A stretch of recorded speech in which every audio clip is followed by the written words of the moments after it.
আগামী 21 জুলাই ধর্মতলা সমাবেশের বাজার দলে আগামী 21 জুলাই সমাবেশের দলে আগামী 21 জুলাই ধর্মতলা সমাবেশের দলে তৃণমূল কংগ্রেসের মূল সম্পদ। তো সুতরাং তাদের নেতৃত্বে আমরা এগিয়ে চলেছি এবং আমরা প্রত্যেকটা প্রতিটা বছর এই 21শে জুলাইয়ের জন্য অপেক্ষা থাকি, যেখানে যে 13 জন শহীদ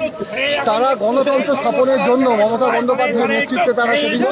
ধর্মতলার দিকে মিছিল করেছিলেন। কিন্তু সিপিএমের যে নির্মম অত্যাচার, সন্ত্রাস, গণতন্ত্রকে স্থাপন করতে না দেওয়ার যে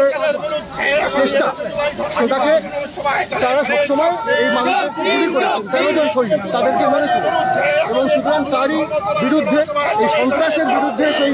অত্যাচারী সিপিএমদের বিরুদ্ধে এবং এই মুহূর্তে বিজেপির বিরুদ্ধে আর এক দুর্নীতিবাদ, আর এক ভাওতাবাদ, আর এক সন্ত্রাসবাদ,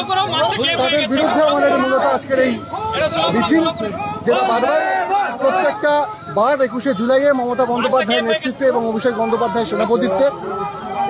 গ্রাম বাংলা থেকে গোটা শহর কলকাতায় প্রায় লক্ষ লক্ষ মানুষের সমাগম শহীদদের প্রতি শ্রদ্ধা জানানোর জন্য